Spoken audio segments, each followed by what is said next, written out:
intervenir. Comme vous pouvez le constater, il y a des caméras dans cette pièce, donc je voulais prévenir l'Assemblée que vous serez filmé. Je voulais vous prévenir, donc le conseil sera filmé en intégralité. Et je voulais vous faire un petit rappel législatif par rapport à cela. Donc, en vertu de l'article L21-21-18 du Code général des collectivités territoriales, les séances d'un conseil municipal sont publiques et peuvent être retransmises par les moyens de communication audiovisuelle sans préjudice des pouvoirs de police que tient le maire de l'article L21-21-16. Néanmoins, en application de l'article 2 de la loi du 6 janvier 1978 modifiée, dite loi Liberté et Informatique, l'enregistrement et la diffusion constituent des traitements de données à caractère personnel, voix, images, et sont donc soumis aux règles de protection des données personnelles. À ce titre, et conformément à l'article 4 de la loi susvisée, nous rappelons donc l'obligation, en premier point, d'informer les personnes concernées. Donc là, c'est ce que je fais, je suis en train de vous prévenir, donc je vous informe que vous serez filmé. L'obligation de traiter ces données de manière licite, loyale et exacte, par exemple en retransmettant l'intégralité, en ne coupant pas des morceaux de film et en ne mettant pas, par exemple, des sous-titres. De collecter aussi, l'obligation de collecter pour des finalités déterminées, explicites. Par exemple, on peut les collecter pour faire le compte-rendu du conseil municipal. Et de conserver pour une durée raisonnable, n'excédant pas les finalités pour lesquelles elles sont traitées. Et enfin, on a aussi l'obligation du droit à l'opposition et le droit à la rectification. Donc voilà, je laisse la parole à Madame le maire. Merci. Donc, je vais tout d'abord donner les décisions du maire. Donc, le 27 juin 2020, il y a eu la convention de location à titre gracieux d'un espace vert communal à l'association Au Bonheur des Ânes. On va passer à l'approbation du procès-verbal du dernier conseil municipal. Donc, je propose aux membres du conseil d'approuver le PV de la séance du 16 juin 2020. Qui est contre? Qui s'abstient?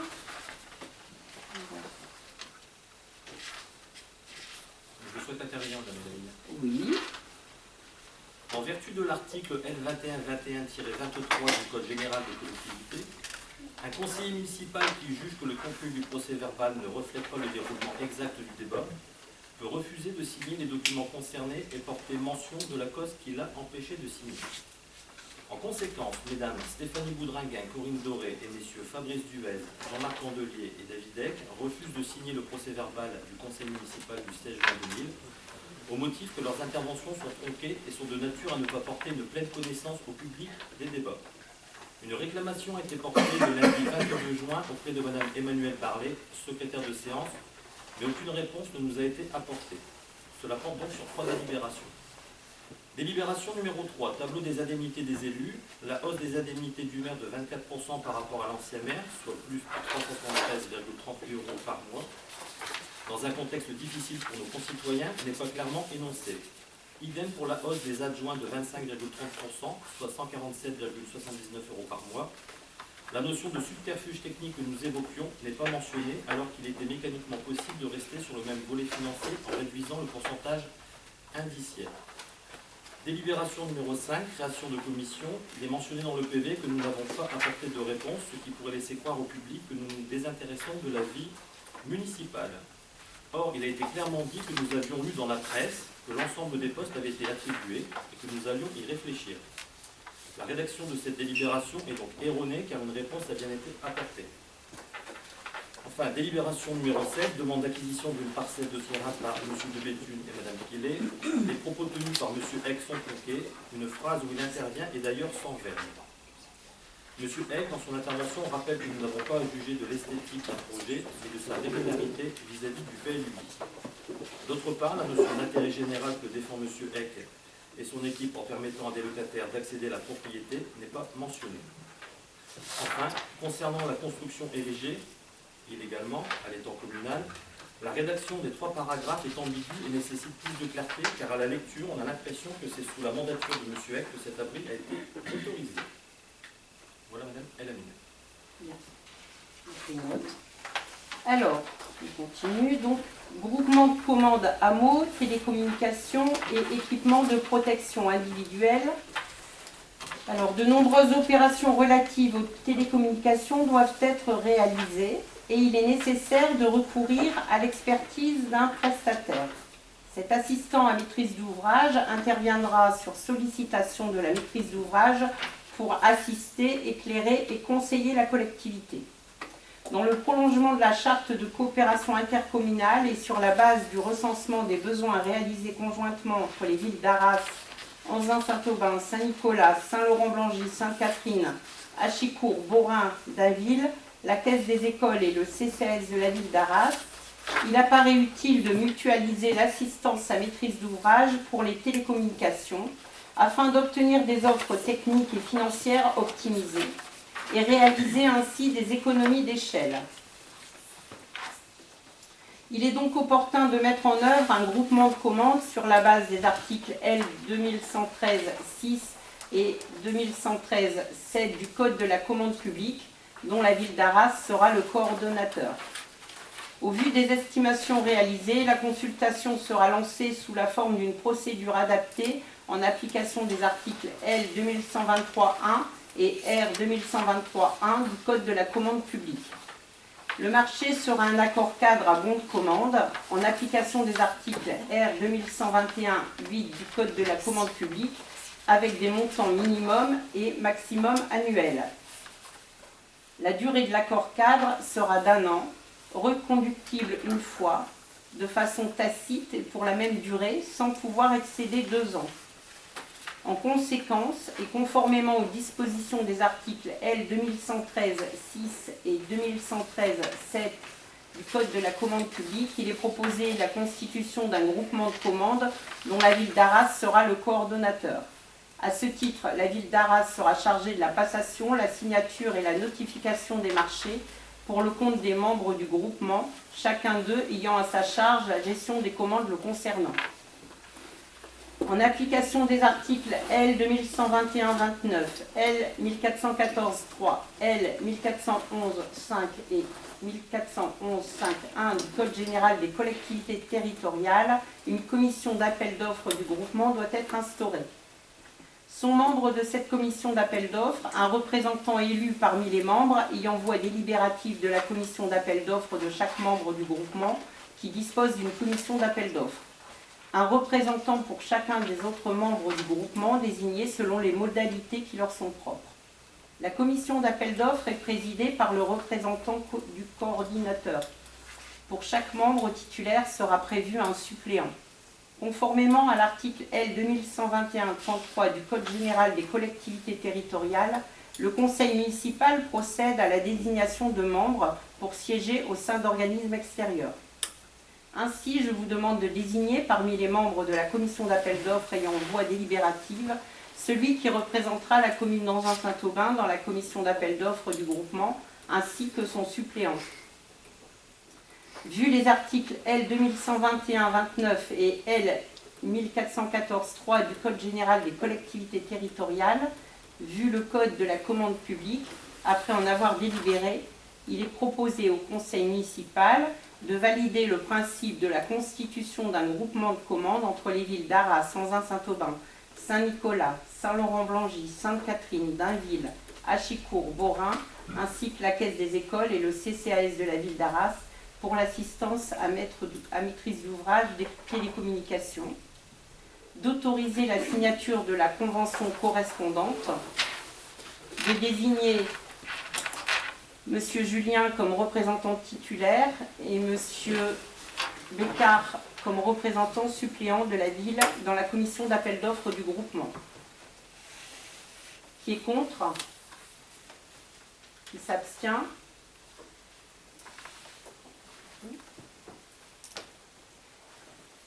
Dans le but de répondre aux exigences réglementaires liées à la sécurité et l'hygiène des agents, il est nécessaire de procéder à l'acquisition d'équipements de protection individuelle.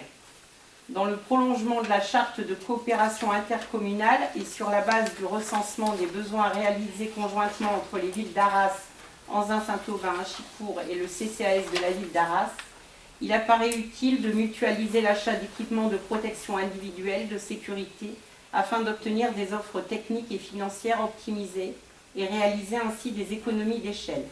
Il est donc opportun de mettre en œuvre un groupement de commandes sur la base des articles L 2113-6 et 2113-7 du Code de la commande publique, dont la ville d'Arras sera le coordonnateur. Pour l'ensemble des membres du groupement, ce marché est estimé à 28 000 € hors taxes, 33 600 € toutes taxes par an, soit 112 000 € hors taxes, 134 400 € toutes taxes pour les 4 ans. Au vu des estimations réalisées, la consultation sera lancée sous la forme d'une procédure adaptée ouverte en application des articles L 2123-1 et R 2123-1 du Code de la commande publique. Le marché sera un accord cadre à bon de commande en application de l'article R 2121-8 du Code de la commande publique avec un montant minimum et maximum annuel. La durée de l'accord cadre sera d'1 an, reconductible 3 fois de façon tacite et pour la même durée, sans pouvoir excéder 4 ans. En conséquence, et conformément aux dispositions des articles L 2113-6 et 2113-7 du Code de la commande publique, il est proposé la constitution d'un groupement de commandes dont la ville d'Arras sera le coordonnateur. À ce titre, la ville d'Arras sera chargée de la passation, la signature et la notification des marchés pour le compte des membres du groupement, chacun ayant à sa charge la gestion des commandes le concernant. En application des articles L 2121-29, L 1414-3, L 1411-5 et 1411-5-1 du Code général des collectivités territoriales, une commission d'appel d'offres du groupement doit être instaurée. Sont membres de cette commission d'appel d'offres un représentant élu parmi les membres ayant voix délibérative de la commission d'appel d'offres de chaque membre du groupement qui dispose d'une commission d'appel d'offres, un représentant pour chacun des autres membres du groupement désignés selon les modalités qui leur sont propres. La commission d'appel d'offres est présidée par le représentant du coordonnateur. Pour chaque membre titulaire sera prévu un suppléant. Conformément à l'article L 2121-33 du Code général des collectivités territoriales, le conseil municipal procède à la désignation de membres pour siéger au sein d'organismes extérieurs. Ainsi, je vous demande de désigner parmi les membres de la commission d'appel d'offres ayant voix délibérative celui qui représentera la ville d'Arras dans la commission d'appel d'offres du groupement ainsi que son suppléant. Vu les articles L 2121-29 et L 1413-3 du Code général des collectivités territoriales, vu le Code de la commande publique, après en avoir délibéré, il est proposé au conseil municipal de valider le principe de la constitution d'un groupement de commandes entre les villes d'Arras, Anzin, Saint-Aubin, Achicourt, ainsi que le CCAS de la ville d'Arras pour l'achat d'équipements de protection individuelle, d'autoriser la signature de la convention correspondante, de désigner donc M. Dumaine comme représentant titulaire et M. Bécard comme représentant suppléant de la ville d'Anzin-Saint-Aubin dans la commission d'appel d'offres du groupement. Une personne à voix délibérative. Donc M. Julien, M. Duez ou Mme Langan. D'accord. Donc Christian. D'accord. M. Duez et... M. Dumaine.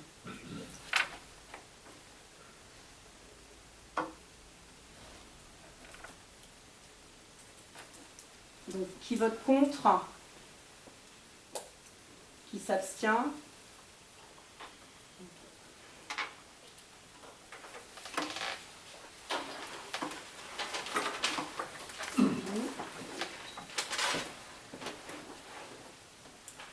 Donc, étude de vidéoprotection.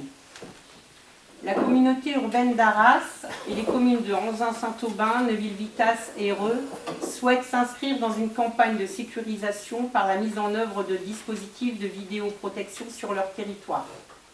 Afin de mener à bien cette démarche, la communauté urbaine d'Arras et les communes précitées ont le souhait de travailler ensemble en vue de mutualiser leur action, à la fois pour la contractualisation d'une mission d'assistance à maîtrise d'ouvrage et pour la mise en œuvre des dispositifs de vidéoprotection.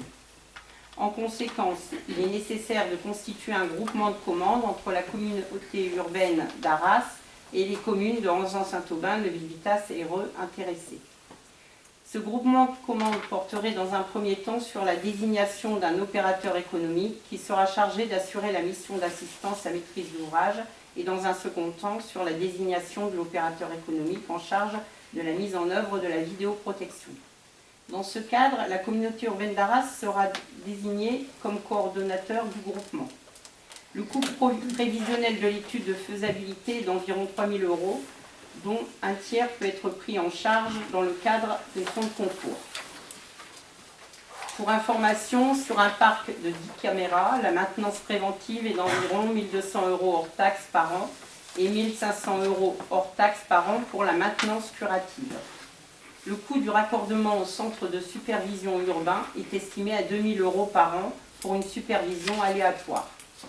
Compte tenu de ce qui précède, il vous est donc proposé d'autoriser Madame le maire à engager conformément à l'article 28 de l'ordonnance numéro 2015-899 du 23 juillet 2015 les démarches nécessaires pour constituer un groupement de commandes entre les communes de Ranzan-Saint-Aubin, Neuville-Vitas et Reux et la communauté urbaine d'Arras, signer une convention constitutive de groupement de commandes entre les communes précitées et la communauté urbaine d'Arras définissant les modalités de fonctionnement du dit groupement, de signer toutes les pièces nécessaires au bon déroulement de l'opération. Les crédits nécessaires à la dépense seront inscrits au budget primitif 2020, compte 2031. Qui vote contre? J'ai une question. Oui. Pas trop, pas précis. Il y a quelques années, nous avions fait une étude hors CEA pour implanter du matériel de vidéoprotection sur notre commune.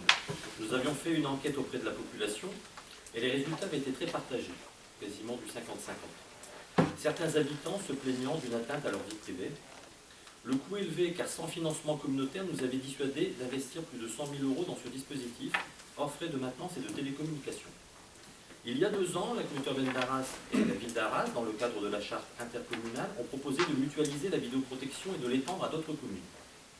Quand le sujet a été évoqué en 2019 lors d'une commission, l'étude n'a pas été portée au débat du conseil municipal car nous n'avions pas suffisamment d'éléments chiffrés. À ce jour, comme nous le constatons, un chiffrage a été fait, mais des questions subsistent.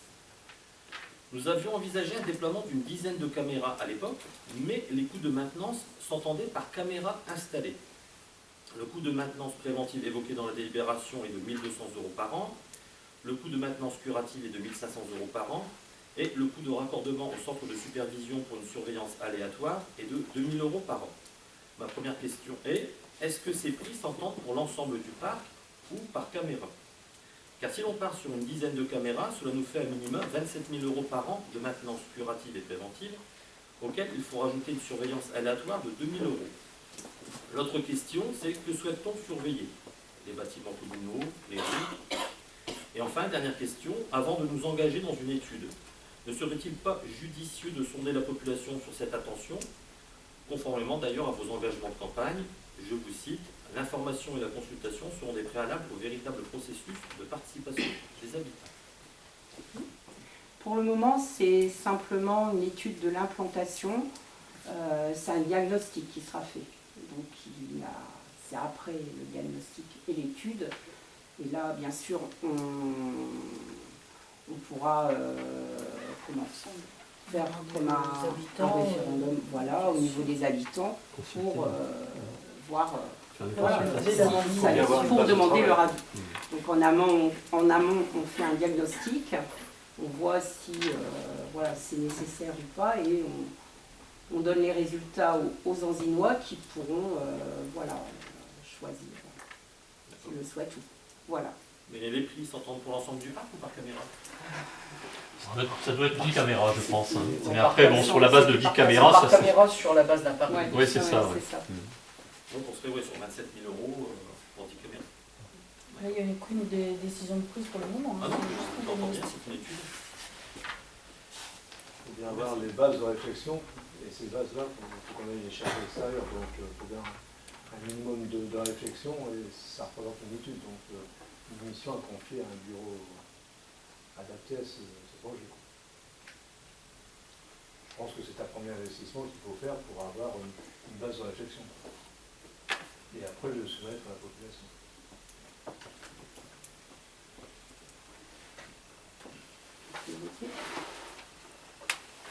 Il faut savoir quoi surveiller, c'est vrai que c'est une bonne question. À mon avis, c'est quelque chose sur lequel il va falloir aussi qu'on réfléchisse et on apportera des réponses par rapport à ça.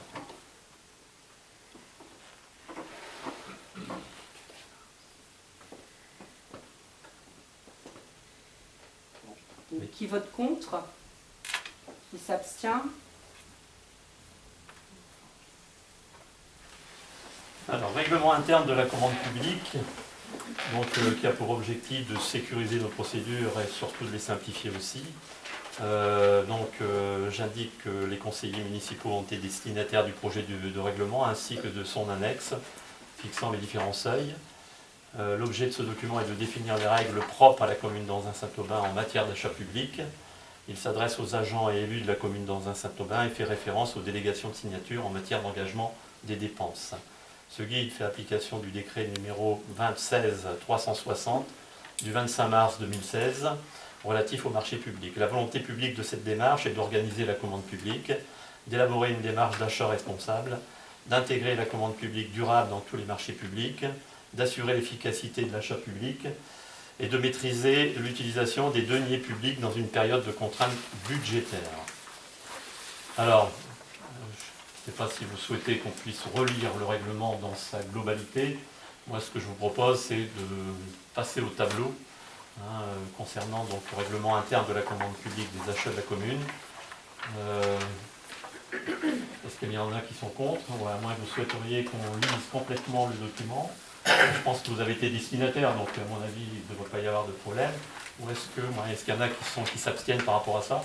Et sinon, je vous propose de lire rapidement le tableau, pas non plus dans sa globalité, mais par rapport au montant de l'achat, le visa, la personne responsable du service, par exemple, si je prends la première ligne, et celui qui a la signature du marché. Bon, donc, montant de l'achat pour un achat compris entre 1 € hors taxe et 500 € hors taxe, pas de publicité. Responsable, celui qui prendra la responsabilité de cela, ce sera le responsable du service. Et la signature du marché se fera par le directeur général des services en vertu de la délégation. Concernant les prix compris entre 501 € hors taxe et 2000 € hors taxe, pas de publicité. Élu de référence, directeur général des services en vertu de la délégation pour la signature du marché. Compris les prix, le montant de l'achat compris entre 2001 hors taxe et 39 999 hors taxe, pas de publicité, visa directeur général des services et la signature du marché élu aux finances en vertu de la délégation.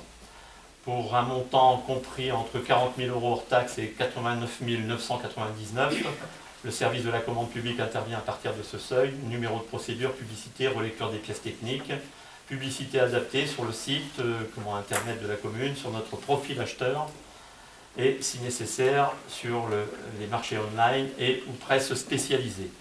Alors, visa du cahier des charges détaillé de l'ensemble des pièces du marché par le directeur général des services avant le lancement de la consultation et passage en commission d'appel d'offres pour l'analyse des offres avant la signature des pièces du marché. Et concernant la signature du marché, l'élu aux finances en vertu de la délégation. Et ensuite, pour un montant de l'achat compris entre 90 000 € hors taxe et 213 999 € hors taxe, fourniture courante et services, et entre 90 000 € hors taxe et 5 349 999 € hors taxe pour les travaux, visa du dossier de consultation aux entreprises alors je reviens un petit peu sur la colonne publicité, publicité obligatoire sur le site internet de la commune, sur notre profil acheteur, au bulletin officiel des annonces de marché, public ou journal d'annonces légales, et si nécessaire sur marché online et ou presse spécialisée. Visa du dossier de consultation aux entreprises par le DGS avant le lancement de la consultation, passage en commission d'appel d'offres, pour l'ouverture et l'analyse des offres avant la signature des pièces du marché, élu aux finances pour la signature du marché, élu aux finances en vertu de la délégation.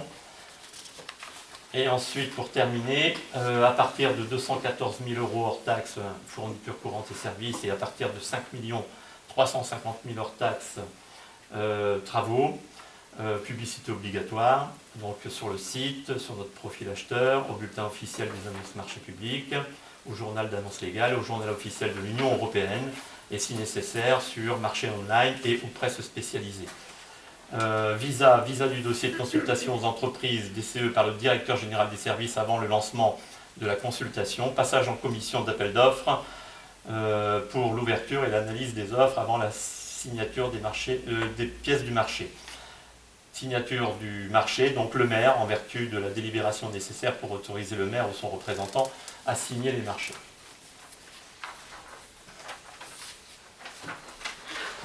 Voilà, qui est contre, qui s'abstient. Merci. Subvention aux associations. Suite aux récents échanges avec la directrice de l'école de musique La Cécilienne et les directrices des écoles maternelles et primaires concernant la coopérative scolaire et aux éléments portés à connaissance, à savoir la perte de bénéfices due aux ventes des photos de classe, il est proposé de revoir les subventions de ces associations.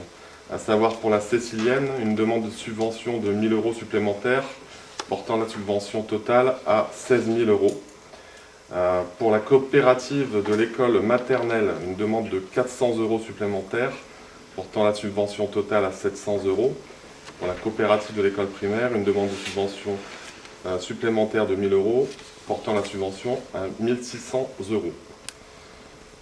Il n'y a pas de questions, on peut voter l'ensemble des subventions. Oui. Qui est contre? Non, attends. Pardon. Une question, monsieur. Excusez-moi, je vous tourne le dos. Nous tenons simplement à préciser qu'il est regrettable de revenir sur une délibération alors que nous avions mis en exergue les difficultés de la vie associative et que le problème de la Cécilienne aurait pu être résolu alors. D'autant plus que renseignement pris auprès de Mme Bourdon, la présidente, elle n'a jamais eu d'appel de Mme Elami. D'autre part, M. Duès trouvait lors du dernier conseil que la situation de l'atelier artistique était confortable avec 13 000 € sur leur compte courant. Or, renseignement pris également, le budget annuel pour 90 élèves est de 15 500 €. Chaque année, les bénévoles redoublent d'efforts pour boucler les salaires et les charges patronales des 2 professeurs. L'absence de manifestation en raison du Covid les prive de recettes nécessaires au bon fonctionnement de l'association. En moyenne, il faut savoir qu'une manifestation communale rapporte entre 400 et 800 € de bénéfices à l'association qui l'organise. Parfois, cela monte jusqu'à 1 000 €. La crise sanitaire pénalise lourdement les associations, notamment celles qui emploient plusieurs salariés, car si le chômage couvre en grande partie les charges salariales et patronales, il n'en demeure pas moins que les parents demandent le remboursement des cours. Donc, en conséquence, j'aimerais aussi que cette association soit étudiée plutôt que d'attendre qu'ils se plaignent de difficultés à venir. Et comme je l'avais dit précédemment, le fait de ne pas organiser le festival BD cette année en Saint-Thomas permet d'avoir une enveloppe de 9 000 € qui pourrait être répartie sur ces associations-là en l'occurrence. Donc voilà l'intervention que je souhaitais faire sur ce sujet. Je peux juste vous faire une réponse rapide. Vous aviez effectivement émis le souhait de revoir ces subventions, chose qu'on a faite. Je pense qu'on va dans votre sens et on a écouté un petit peu les responsables de ces différentes associations. Donc c'est un peu compliqué maintenant de nous reprocher de revoir les budgets à la hausse. Enfin, j'ai du mal à comprendre. Non, c'est bien, c'est une bonne chose. Non, d'accord, donc c'est ce que vous vouliez dire, d'accord. Si on avait pu assister à la commission association, ça aurait été encore mieux, parce qu'on aurait pu travailler tout ça en amont. Or là, on l'a découvert lors du dernier conseil municipal, on a été mis un peu devant le fait accompli, d'où nos interventions. Et c'est pour ça que là, j'attire votre attention, effectivement, c'est très bien pour la coopérative et la Cécilienne, mais il y a une troisième association, même si elle a 13 000 € sur son compte courant, le budget annuel c'est 15 500 € et on risque de la mettre en difficulté. C'est pour ça que je demande que le conseil municipal, dans sa grande sagesse, prévoit cela tout de suite. Est-ce que cette association s'est manifestée auprès de Valérie Hamon? Je ne vois pas en quoi elle doit à chaque fois se présenter auprès de Mme Elami, c'est comme un Bourdon. En quoi il faut se présenter au maire? Mme Elami a téléphoné à Mme Bourdon, alors elle dit ça c'est pas. Donc je pourrais vous donner, si vous voulez, mon relevé, enfin, de journal. Voilà, comme quoi j'ai bien appelé Mme Bourdon sur son numéro fixe, parce que quand je l'ai eu, d'ailleurs, Dominique pensait que je m'étais trompée de numéro de téléphone, mais en vérifiant, je ne savais plus si j'avais appelé sur son fixe ou sur son portable. J'ai retrouvé, voilà, comme quoi j'avais appelé sur le numéro de fixe. Donc voilà, j'ai la preuve. J'imagine bien que toutes les associations ne vous appellent pas individuellement. Ils font des demandes en mairie qui sont étudiées par commission, en théorie, qui ensuite approuvées en conseil municipal. Donc je ne vois pas en quoi il faut absolument appeler la maire pour avoir... Non, c'est l'inverse. C'est-à-dire que là, concernant l'association de l'atelier artistique, leur demande était pour des fournitures, pour du tissu, pour les costumes. Donc, ils auraient très bien pu appeler s'il y avait une difficulté en disant, ben voilà, oui, en effet, les costumes, on ne les a pas faits, mais malgré tout, on a besoin de cette subvention pour payer nos 2 professeurs. Donc voilà, en sachant que les professeurs, a priori, ils ont quand même pu être en chômage partiel. Non ? Oui, mais le problème n'est pas là, c'est qu'ils ont une double peine. Comme il n'y a pas de manifestation, donc ils sont en difficulté. Et puis d'autant plus que là, on parle effectivement d'une subvention de 1 000 € et vous l'aviez rabaissé à 700. Mais oui, ils ont eu la même c'est en vue, effectivement. que l'année dernière, même que l'année dernière, puisque voilà, ils ont fait un spectacle de mots. Hein. C'est quoi Donc,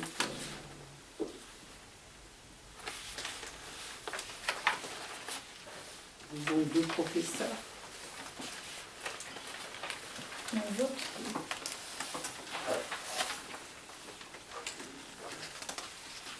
On peut passer au vote? Passe au vote, ouais. Qui est contre? Qui s'abstient?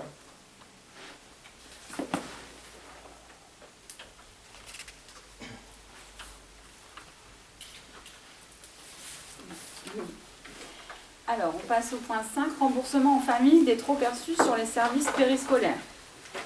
Donc, en fait, le principe de réservation des prestations périscolaires, cantine et garderie, et en fait le prépaiement. Les parents payent d'avance. Et dans ce cadre et pendant le confinement, les familles n'ont pas consommé les prestations réservées et payées. S'agissant des élèves de CM2 ou les élèves devant quitter l'école de la commune et qui n'ont pas de frères et sœurs dans nos écoles, il convient donc de procéder au remboursement des trop perçus des familles. À la date du 23 juin, les remboursements à effectuer se présentent comme suit. Famille 4, 3,80 €, famille 6, 9,40 €, famille 8, 55,40 €, famille 10, 5,80 €, famille 12, 16 €, famille 17, 7,60 €, famille 20, 14,40 €, famille 21, 4,80 €, famille 22, 1,60 €, famille 24, 39,70 €, famille 25, 211,40 € et famille 27, 38 €. Il s'agit de montants prévisionnels qui seront actualisés dès la fin de l'année scolaire. Il est demandé au conseil municipal d'autoriser le remboursement aux familles des trop perçus sur les prestations périscolaires pour les enfants quittant les écoles de la commune. Donc, qui vote contre? Qui s'abstient? Merci.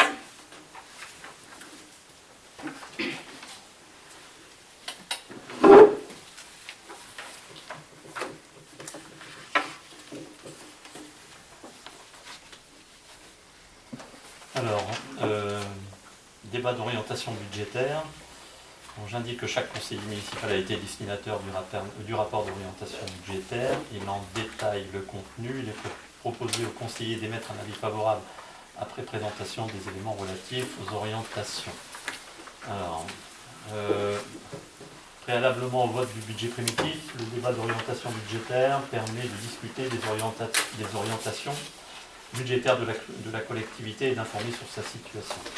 Le débat d'orientation budgétaire représente une étape essentielle de la procédure budgétaire des collectivités. Il participe à l'information des élus et favorise la démocratie participative des assemblées délibérantes en facilitant les discussions sur les priorités et les évolutions de la situation financière préalablement au vote du budget primitif.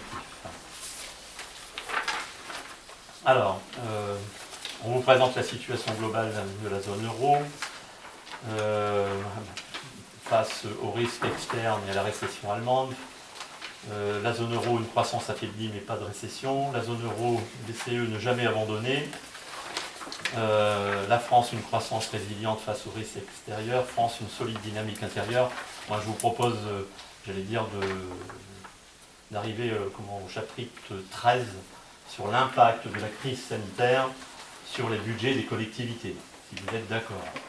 Est-ce qu'il y a des personnes qui sont contre? ou est-ce que vous voulez que je relise complètement le dossier? Je pense que est-ce qu'il y en a qui s'abstiennent? Merci.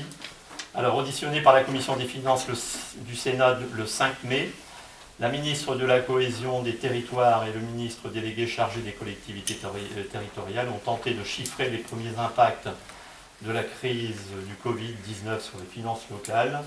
La dernière estimation du gouvernement en date du 29 avril évalue ces pertes à 14 milliards d'euros pour la période 2020-2021. Une évaluation très approximative puisque les situations sont hétérogènes entre les collectivités. La baisse du produit de leurs services, stationnement payant, vente de bois, etc. n'impacte pas de manière générale une commune par rapport à l'autre. Pour le moment, seule une dizaine d'entre elles ont fait état de difficultés de trésorerie sur tout le territoire. Elles font l'objet d'un accompagnement par l'État. Néanmoins, ce sont 4000 communes qui sont considérées comme à risque car leurs principales ressources reposent sur l'activité saisonnière. Le manque de taxes de séjour va gréver leur budget. Les départements sont lourdement pénalisés par la situation. Le quart de leurs recettes provient des droits prélevés sur les transactions immobilières et la chute de ces dernières entre 2019 et 2020 est de l'ordre de 25%, ce qui représenterait un manque à gagner de 3,4 milliards d'euros. Pour les communes, ce serait 1 milliard d'euros. Pour le ministre délégué chargé des collectivités territoriales, les difficultés se feront réellement sentir à la fin de l'année 2020 et pour toute l'année 2021. Le vrai rendez-vous pour prendre les mesures nécessaires sera donc celui de l'adoption du budget 2021. Le Premier ministre a chargé le député Jean-René Cazeneuve d'une mission temporaire ayant pour objet d'analyser les conséquences de l'épidémie de Covid-19 sur les finances des collectivités territoriales. Alors, situation et orientation budgétaire de la collectivité, recettes de fonctionnement, donc on reprend les recettes des différentes années, donc en partant de 2014 jusqu'à 2019, donc ça va de 2 868 789,83 à, en 2019, 2 004 511,54. Donc on voit que les recettes de fonctionnement baissent, et ont sérieusement baissé. La fiscalité, elle est passée de 13,22 en 2014 à 14,9. Concours de l'État, donc DGF, dotation globale de fonctionnement, là aussi une diminution, puisqu'elle a été divisée par deux. 2014, 413 330 et 2019, 200 850. Autres recettes, produits des services, on est passé de là de 108 899 en 2014 à 129 739 en 2019. Dépenses de fonctionnement, dépenses de personnel, donc 2014, 1 83 581 pour en 2019 arriver à 968 500 euros. Subventions associations, je veux dire, ça a été un petit peu fluctuant puisqu'on a en 2014 78 253, mais ensuite en 2015 65 779 et ainsi de suite pour arriver en 2019 à 68 300. Pour rappel, en 2018, le conseil municipal a décidé de sanctuariser l'enveloppe budgétaire allouée aux associations jusqu'en 2020. Le montant de cette enveloppe est de 68 500 euros. Donc vous avez le rappel des différents montants concernant les subventions.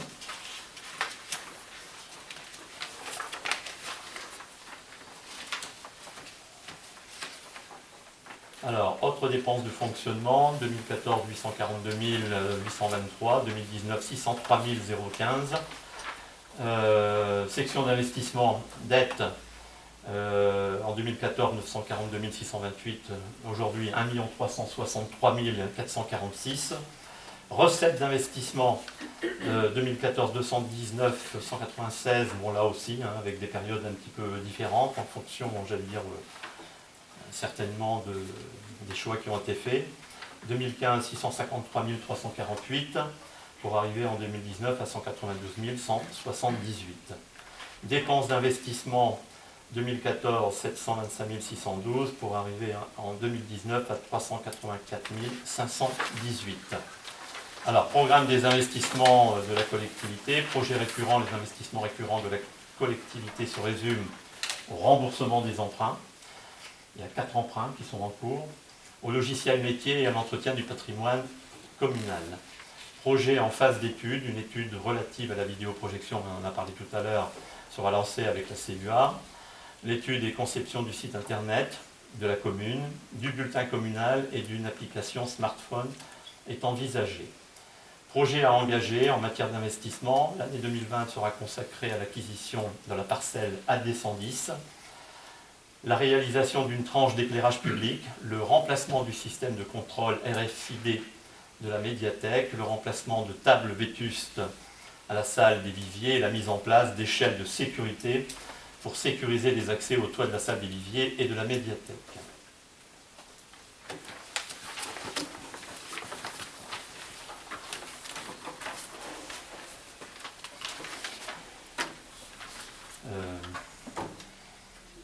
Est-ce que vous êtes...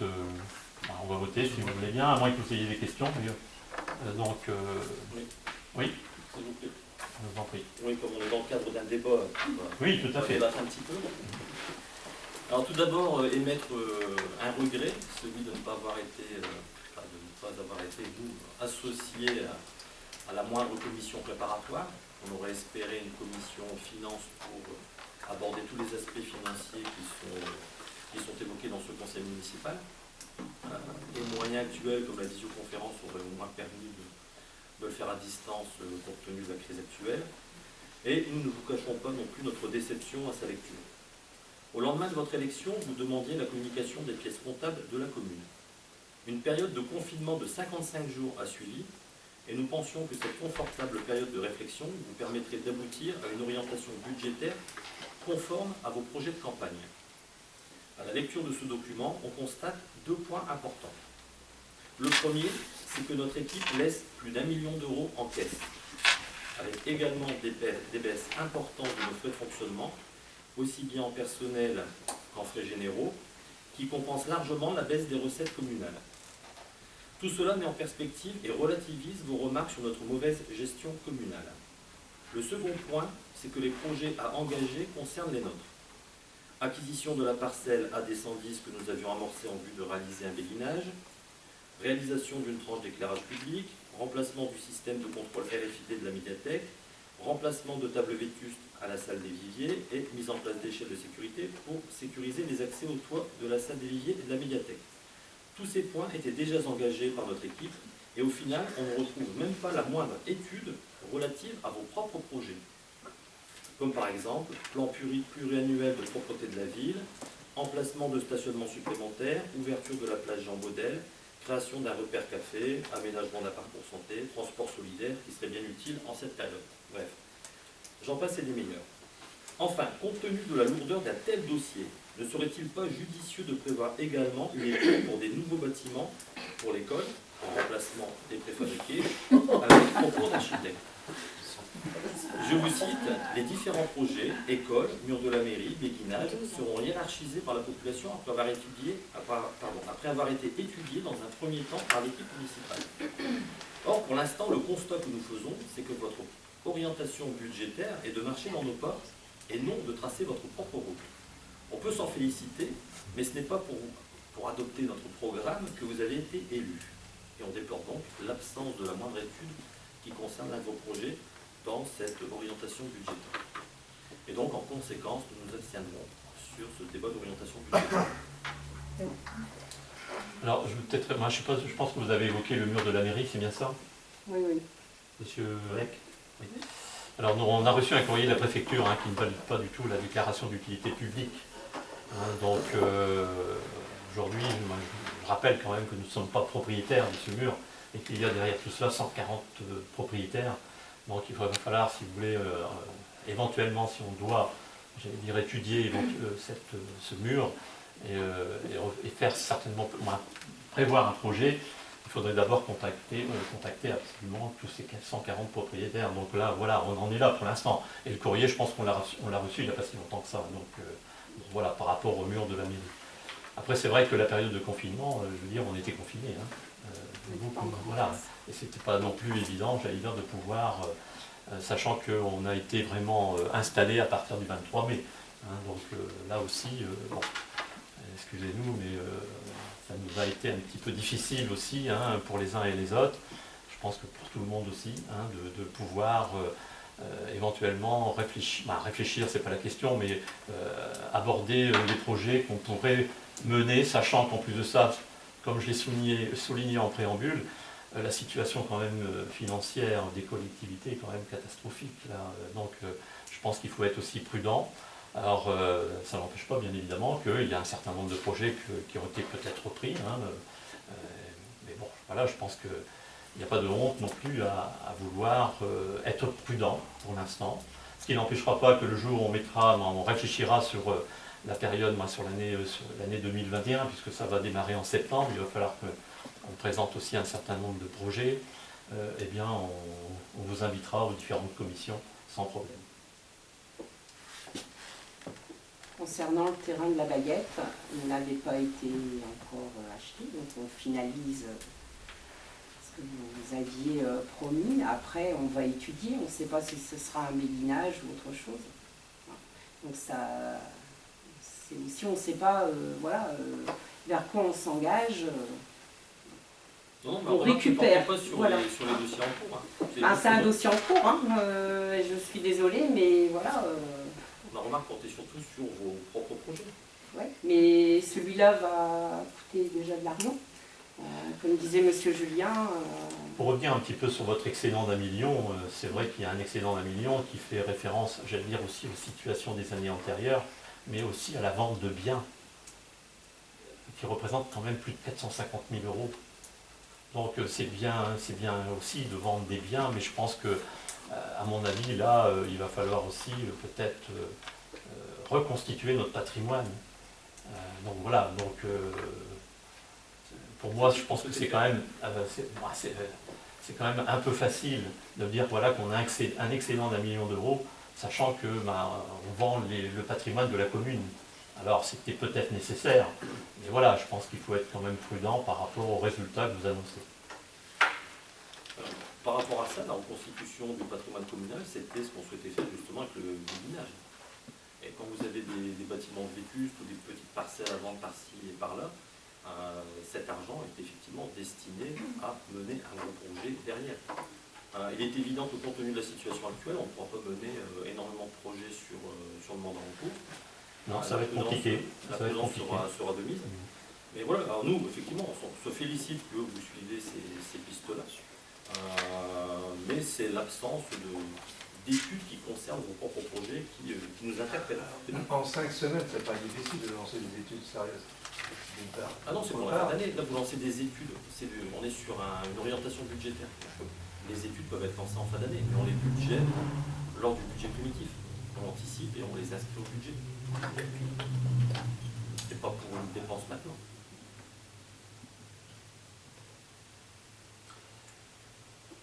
Je voudrais revenir aussi sur les indemnités. Alors moi j'ai découvert qu'il y avait un supplément de retraite. Je ne le savais pas. C'est vrai que vous avez eu raison, j'allais dire, de souligner un petit peu ce différentiel entre vous et nous. Mais quand on fait le calcul, parce que nous on a pris la décision de ne pas prendre de supplément de retraite. Et quand on fait le calcul, entre 2014 et 2020, ça a coûté à la commune 392 500 les indemnités, vos indemnités. Pour nous, entre 2020 et 2026, si on fait une projection, ça va nous coûter 398 900.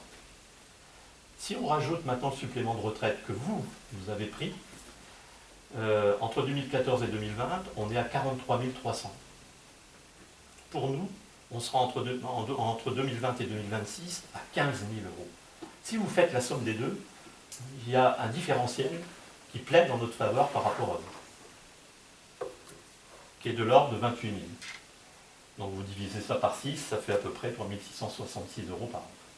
Donc, certes, il y a eu une augmentation, mais bon voilà, elle existe depuis, je crois, décembre 2019. Hein, voilà, donc c'est un fait. Mais je pense qu'il faut aussi relativiser par rapport à cela. Et il y a aussi là une communication à faire passer. C'est surtout sur la symbolique, monsieur Julien. C'est très symbolique aussi pour nous. Je pense qu'il est très clair d'annoncer les chiffres dans sa globalité, j'allais dire aux Anginois et aux Anginoises. Hein. Donc voilà, moi je vous donne les chiffres, parce qu'il y a une étude qui a été faite par rapport à ça.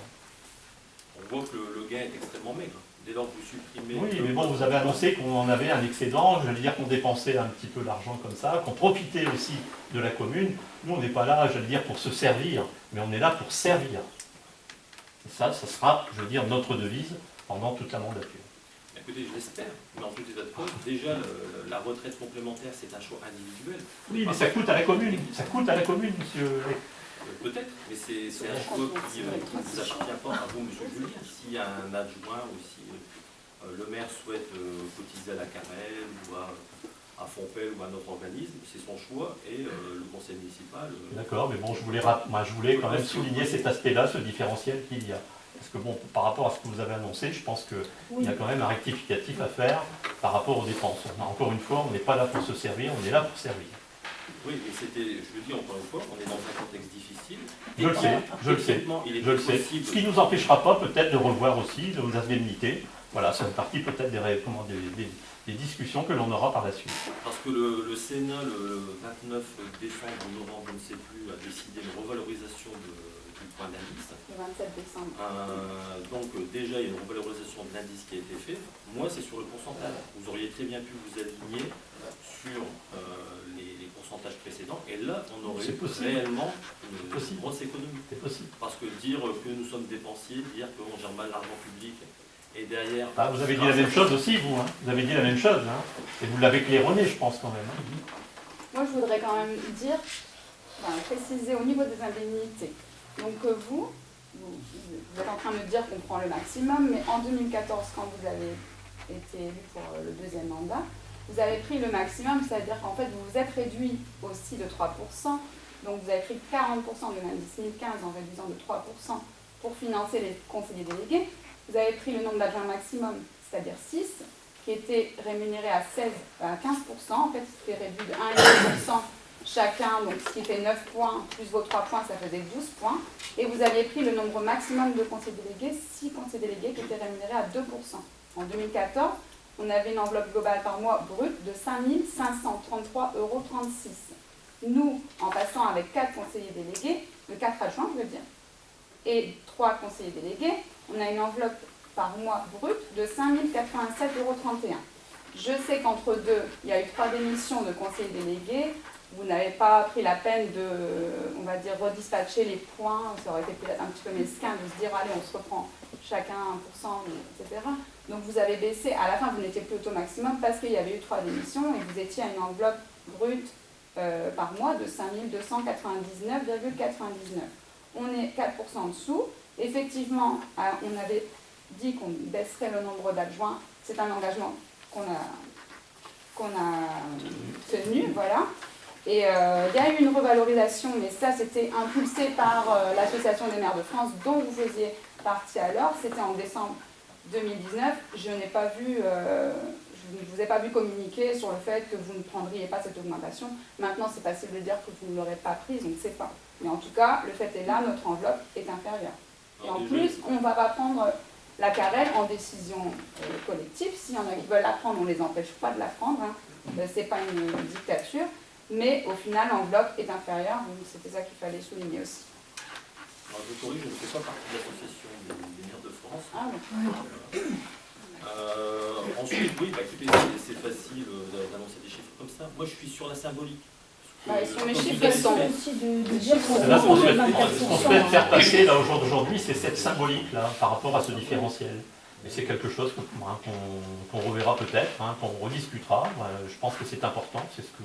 Et là-dessus, je suis aussi d'accord avec vous. C'est vrai qu'on va être dans une situation difficile et je pense qu'il va falloir en tenir compte à l'avenir. Est-ce que vous voulez rajouter quelque chose par rapport au débat d'orientation budgétaire? Est-ce qu'il y en a qui sont contre? Est-ce qu'il y en a qui s'abstiennent?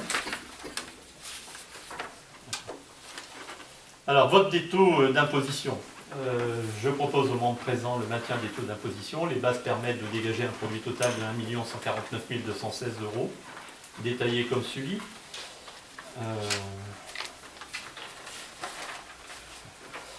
Donc, base prévisionnelle 2020, donc base communiquée au niveau de la taxe d'habitation. Hein, donc, la base est de 3 969 000 euros, base communiquée par l'administration fiscale.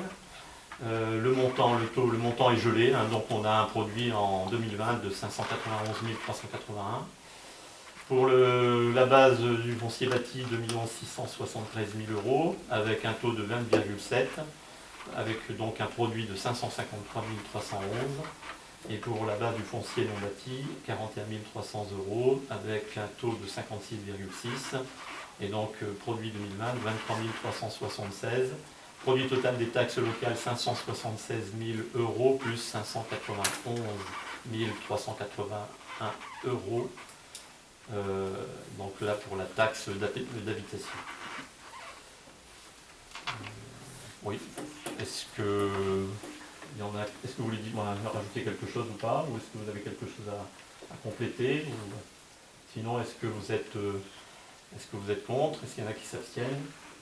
Moi, je suis quand même surpris de votre position par rapport à ces taux, parce que là encore, il y a quelques mois, vous critiquiez vertement les augmentations que nous avions faites, qui étaient pour nous des réajustements, parce que, avec la suppression de la taxe d'habitation et puis les économies que nous devions réaliser, qui étaient effectivement demandées par l'État,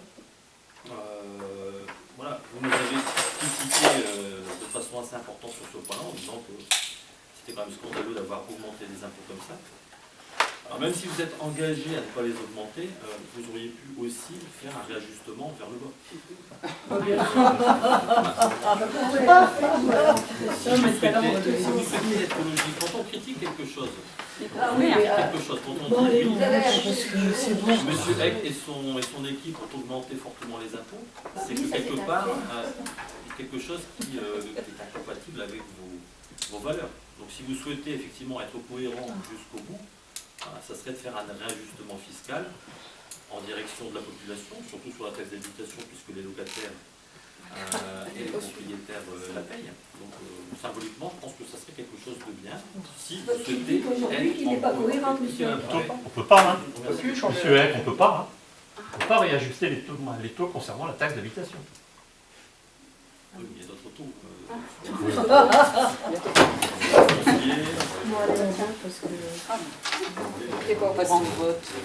Je pense qu'on s'était engagé à ne pas augmenter, voilà, à respecter nos engagements. Donc, alors maintenant, il faut pas baisser. Toujours, hein, dans ce cas-là, oui. Bon, est-ce qu'il y en a qui sont contre? Est-ce qu'il y en a qui s'abstiennent? Merci. Affectation des résultats. Donc, je rappelle que les restes à réaliser en investissement sur l'exercice budgétaire 2019 s'élèvent à 20 209,34 en dépenses et à 70 283 concernant donc les subventions. En recettes, soit un solde de reste à réaliser positif de 50 073,66. L'exercice 2019 présente un excédent de fonctionnement à 364 706,62, auquel vient s'ajouter un excédent reporté de 723 741,57. La section d'investissement est en déficit de 192 340,55. À cela, il convient d'ajouter une majoration du résultat de fonctionnement de 5... Alors, oui, peut-être pas le bon... C'est bon. Donc, à cela, il convient d'ajouter une majoration du résultat de fonctionnement de 5 128,08 euros à la suite de la dissolution de l'AFR, donc l'association foncière de remembrement. C'est bien ça, hein, monsieur? C'est ça. Donc intercommunal, Anzin-Saint-Aubin, Sainte-Catherine, Duisan. Alors, constat, donc l'excédent de fonctionnement 2019... Pardon? Il y a une ligne supplémentaire. Ah. Il y a une note qui est arrivée aujourd'hui. Ah oui. Alors, pourquoi?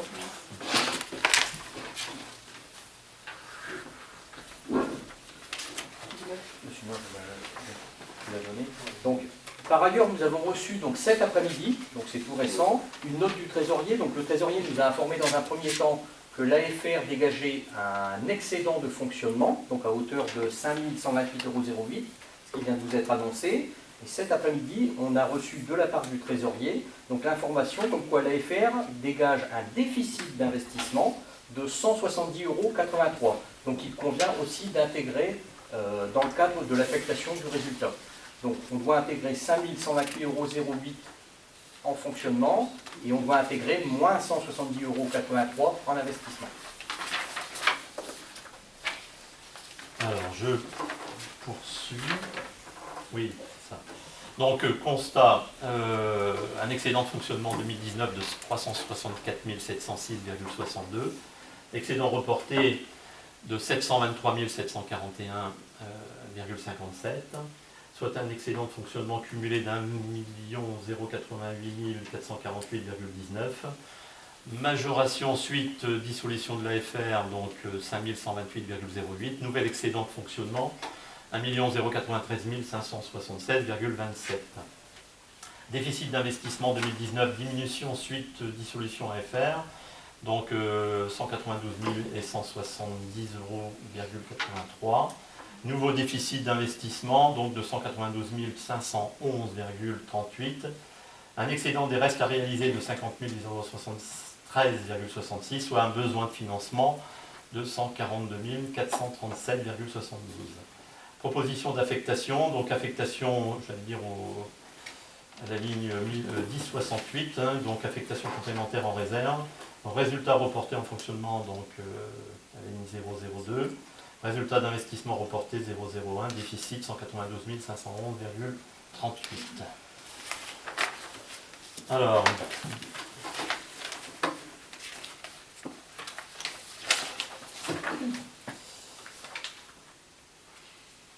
budget prémit, on va voter, oui, pardon, à moins que vous ayez quelque chose à rajouter. Donc, quels sont celles et ceux qui sont contre, qui s'abstiennent? Merci. Donc, budget primitif 2020. Alors, on va reprendre chapitre par chapitre, si vous le voulez bien, ou alors on peut vous présenter le budget général, mais on va reprendre chapitre par chapitre. Alors, quand je dis chapitre par chapitre, c'est donc la première ligne charge à caractère général. On est à 678 128, ça concerne bien évidemment tout ce qui est le fonctionnement de la commune, électricité, chauffage, etc. Charge de personnel, donc 1 071 050, c'est un budget prévisionnel, un budget préventif, donc je le rappelle. Ensuite, atténuation de produits de 9 000 €. Autre charge de gestion courante, 211 000, donc ça concerne toutes les cotisations retraite, budget des associations qu'on a ce chapitre-là. Charge financière, donc c'est les intérêts d'emprunt, 40 000. Charge exceptionnelle, 15 000 €, donc tout ce qui est bourse et prix. La ligne 68, dotation provision, donc rien. La ligne 022, dépenses imprévues, donc là c'est un montant qui est fixé en fonction du budget, donc c'est un taux, 7,5 par rapport aux 2 millions dont on dispose à peu près au niveau du budget, mais qui cette année pouvait être monté à 15% au lieu de 7,5%, exceptionnellement. Bon voilà, donc 150 000 €, virement alors là, virement à la section d'investissement, je rappelle qu'on peut passer du fonctionnement à l'investissement, donc 752 272,71, opération d'ordre entre sections 29 296, total des dépenses de fonctionnement 2 955 743,38, au niveau des recettes pour la section de fonctionnement, donc atténuation de charges, 9 000 €, c'est tout ce qui est remboursement des salaires en cas de maladie. C'est bien ça, monsieur. Ouais. Ensuite, chapitre 70, produits et services et ventes diverses, concessions, c'est les concessions aussi dans les cimetières et ainsi de suite. On a, je veux dire, là un résultat de 120 200.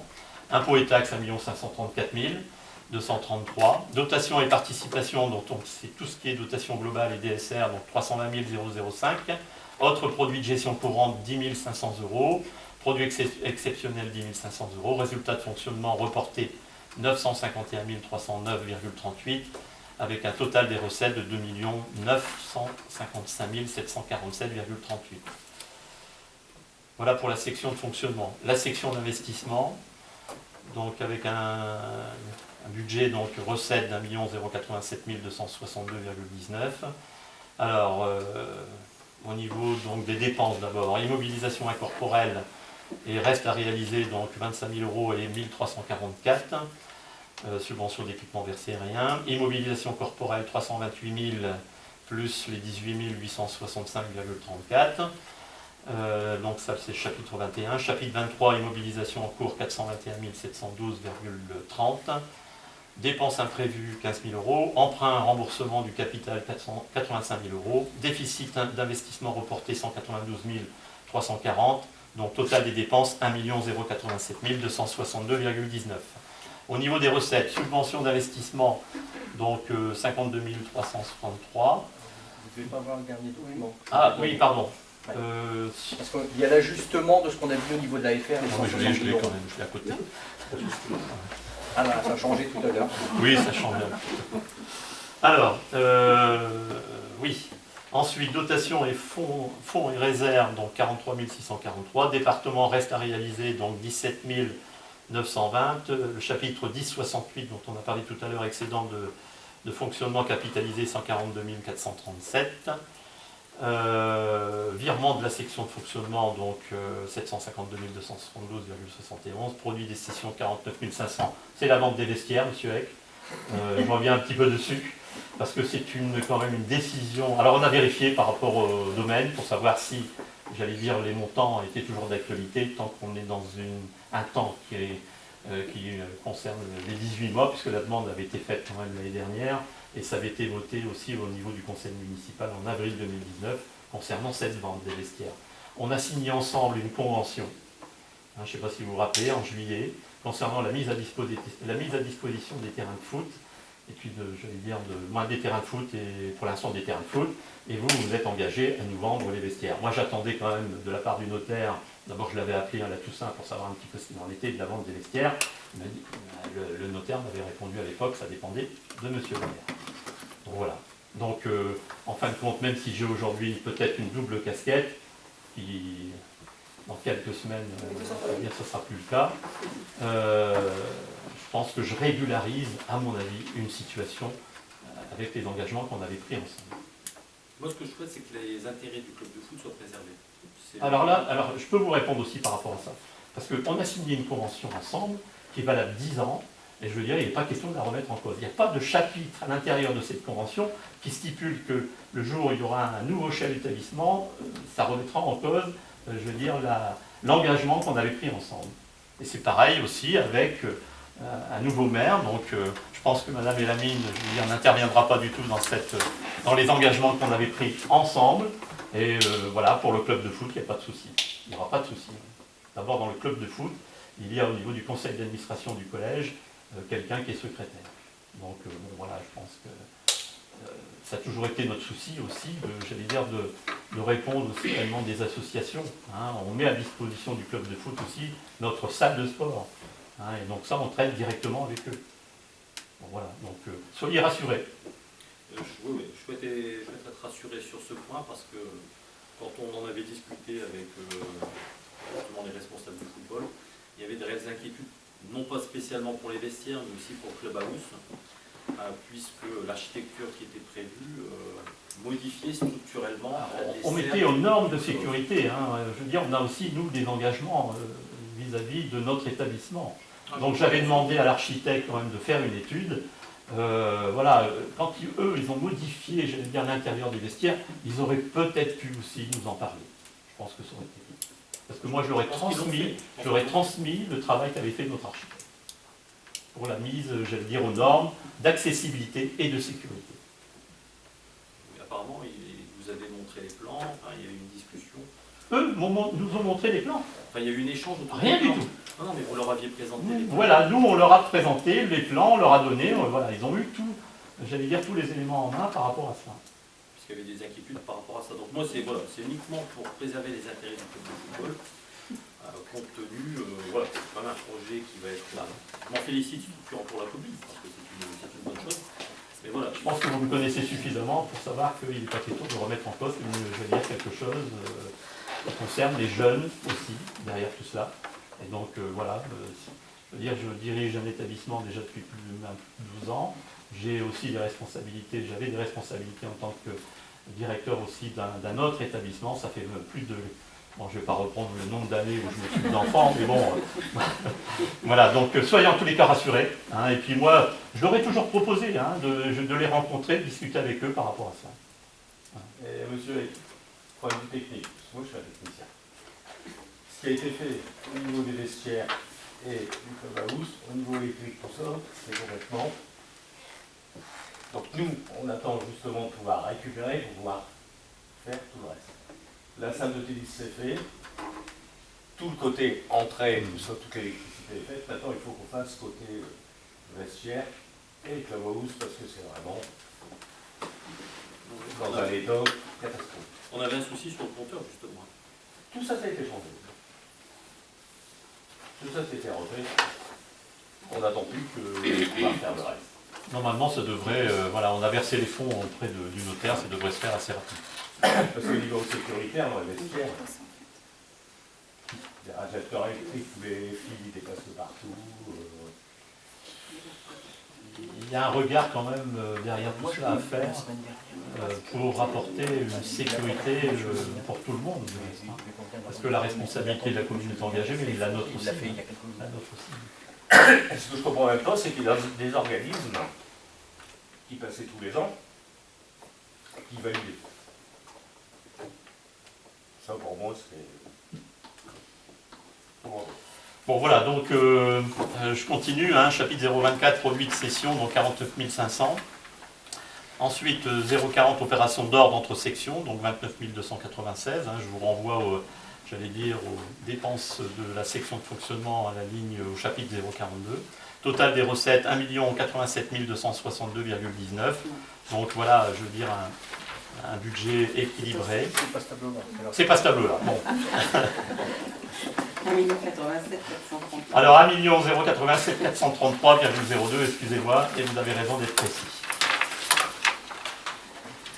Voilà, est-ce que vous avez encore des remarques ou pas, monsieur Eck, ou est-ce qu'on peut passer au vote? Pas de remarques, donc je vous propose de voter. Donc est-ce qu'il y en a qui sont, est-ce qu'il y en a qui sont contre? Est-ce qu'il y en a qui s'abstiennent? Merci. Donc question diverses. Donc pour information, le conseil d'administration du CCAS a été complété comme suit au titre 4 des 4 représentants des associations familiales de retraités et de personnes âgées, de personnes handicapées et de celles qui œuvrent dans le domaine et de l'insertion et de la lutte contre les exclusions. La dernière fois, vous aviez demandé, M. Duez avait demandé quelles associations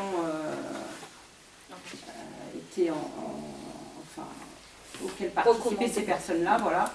Donc Monica Verland, c'est au Secours Populaire Français, Gisèle Barlet pour l'Association des Orphelins de la Poste et France Télécom, Micheline Bonnier pour l'Aumônerie Pastorale Santé et Michel Watrelot pour le Secours Populaire Français.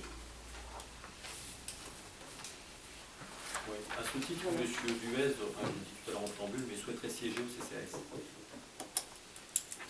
en tant qu'élu.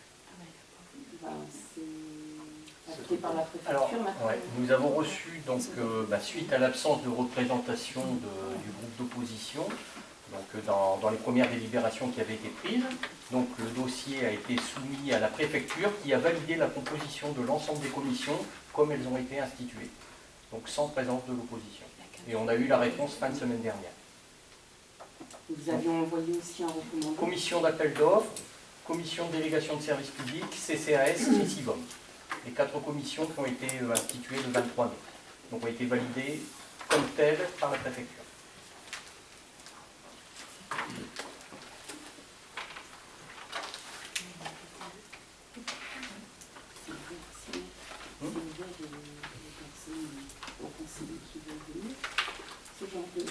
Ah non, non, au niveau du CCAS, donc il faut savoir que les délibérations du CCAS, ça ne se fait pas en séance publique et ça n'est pas ouvert à tous les conseillers. Puisque lors de la mise en place du CCAS, donc il a été précisé qu'il y a un caractère confidentiel dans les délibérations. Donc tout conseiller municipal ne peut pas venir assister à une réunion de CCAS. Uniquement les membres peuvent siéger.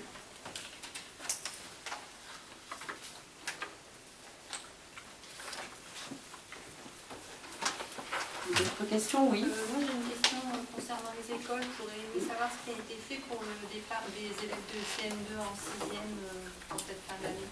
Donc il y a un livre qui a été distribué, c'est l'intégrale de l'histoire de France en BD. Voilà. D'accord. on y est allé en petit comité, vu la situation sanitaire en fait. Hein, Je donc, me doute bien, mais comme il n'y a pas eu de communication. bon, on va le mettre dans le prochain bazar. D'accord. D'autres questions? La séance est levée. Merci à tous. Merci.